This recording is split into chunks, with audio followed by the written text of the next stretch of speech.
Buongiorno a tutti ragazzi, benvenuti in un nuovo video e oggi vi voglio dare qualche consiglio su chi vuole affrontare un'uscita un po' più lunga del solito, il cosiddetto lungo. Quindi ragazzi, scaldiamoci un po' perché è un freddo che si pela e andiamo.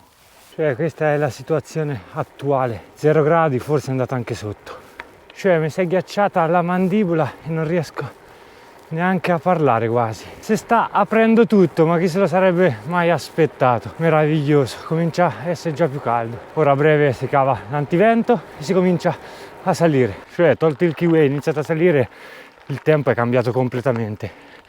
Non so se si vede dietro di me il mare di nebbia e qua su limpido completamente. Oggi ragazzi vi porto nel parco naturale dell'Alpe della Luna, bellissimo, ve lo consiglio, però non parliamo di questo oggi. Oggi parliamo di un'uscita, un percorso lungo che molte volte facciamo 1-2 volte massimo a settimana. Ora prima finiamo sta salita perché è veramente ripida, qui si parla di un 10-15% per 1-2 km.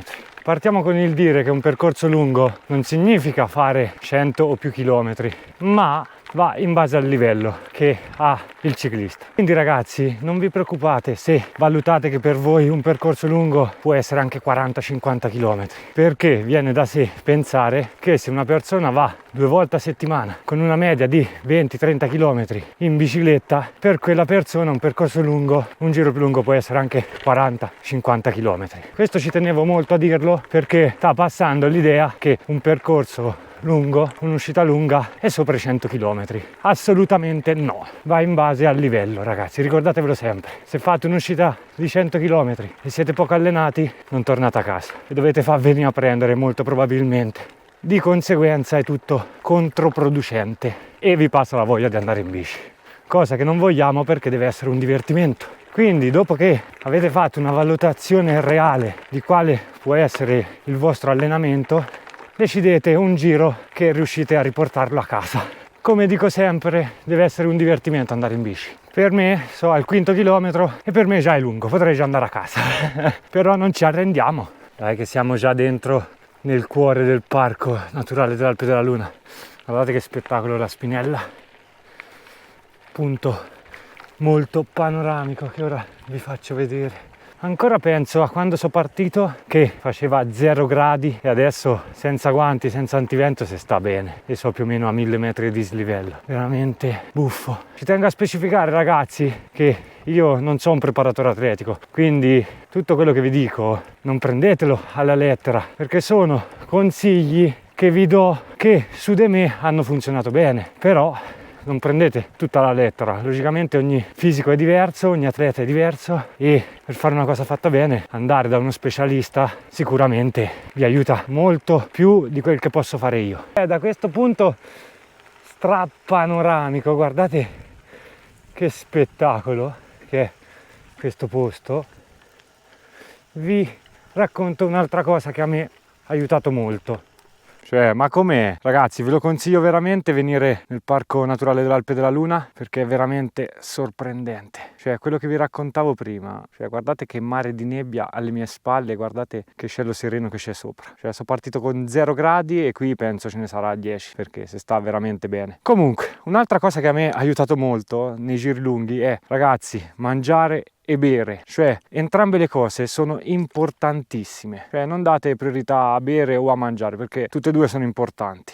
Una cosa che mi ha aiutato molto le prime volte è stato impostare il Garmin con una sveglia ogni 20 minuti, tipo ogni 20-30 minuti mi suonava e mi ricordava che dovevo mangiare e bere qualcosina. Mai stare troppo tempo senza bere e mangiare. Ragazzi, il nostro corpo ha bisogno di essere alimentato per andare, quindi non ve lo scordate.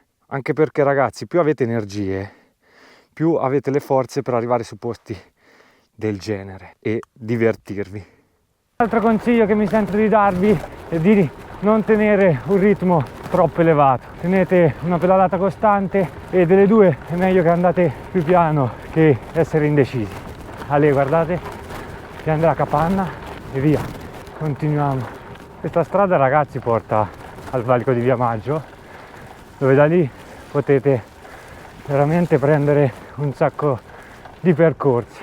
un po' di tempo fa vi ho portato anche uno di questi, in descrizione vi metto il video, che per chi non l'ha visto, così potete vederlo, che si tratta del Cerbaiolo, strada bianca meravigliosa. Questo pezzo di ombra, 1,14 metri l'antivento, un freddo, si è abbassata di nuovo la temperatura, di parecchio, però d'altronde è quasi Natale, quindi è anche normale. Per chi la vuole percorrere è una strada molto semplice, tecnicamente punti tecnici ce n'è pochi, quasi nessuno. Allora, ora questa lastra di Motta non me l'aspettavo. Fatica, pozza enorme, giriamo intorno, questo pezzo è abbastanza mollo, però non ha paura questa bici, vai, ginocchia in terra, l'importante è che non c'è il sedere in terra, poi va sempre bene. Che buca. E qui proviamo questa parte. Riproviamo.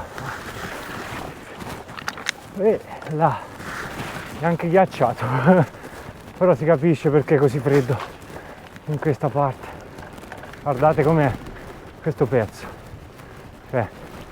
veramente bello, veramente bello e in leggera discesa, quindi ce lo possiamo godere rilassandoci un po'.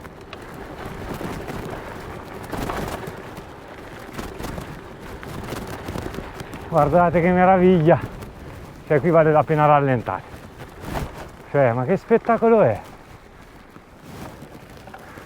Continuiamo e via, sui pedali mi ha gasato questo panorama, via. Oddio, fermi tutti.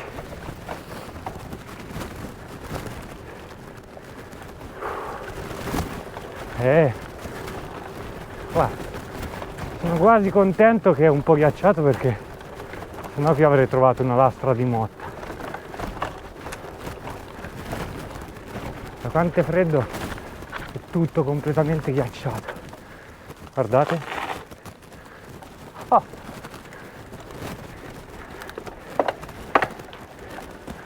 Finché non troviamo una lastra di ghiaccio va bene così. Momentaneamente non ci immottiamo perché è tutto ghiacciato. Meraviglioso. Ecco, detto fatto, qui si sta scongelando tutto.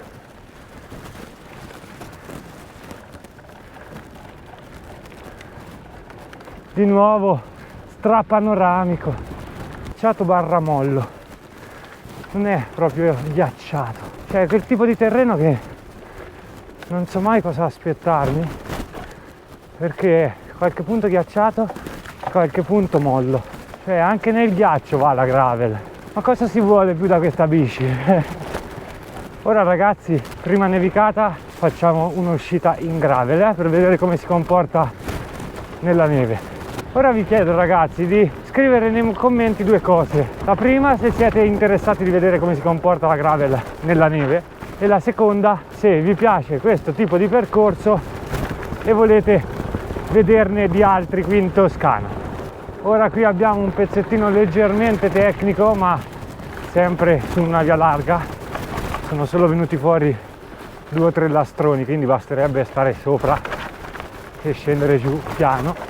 Come vedete niente di che, ci passano le macchine, o meglio le jeep, quindi potete immaginare che non è troppo impegnativo. Altro consiglio ragazzi che mi viene da darvi, che secondo me è il più importante: quando fate la vostra uscita in bici pensate a divertirvi. Guardate che meraviglia, che non sbagliate mai, tutto viene da sé se vi divertite. Potete fare chilometri senza neanche accorgervene. La testa ragazzi su questo sport fa la sua parte, una grande parte. Scegliete un giro che vi piace, dove vi potete godere il panorama e non sbagliate sicuro. come vi ho detto, tutto viene da sé, pazienza e via. Ah, che gusto sta discesa prima di arrivare nella strada di casa, è veramente bella. Ui.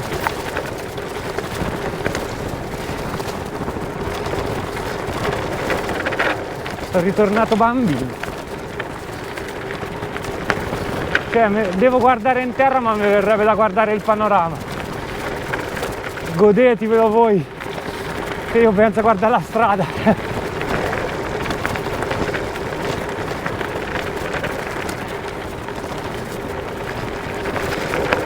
Ui.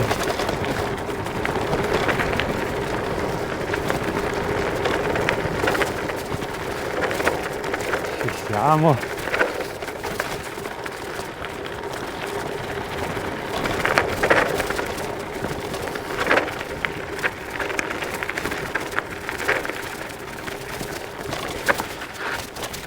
Olè! Eccoci a Via Maggio. Eccoci ragazzi a Via Maggio, il mio giro lungo si conclude qui. Ora pochi chilometri e sono arrivato a casa. Spero che i miei consigli vi siano di aiuto. Ragazzi, se questo video vi è piaciuto mettete un like. Iscrivetevi al canale per seguire nuove avventure e ragazzi, alla prossima. Ciao!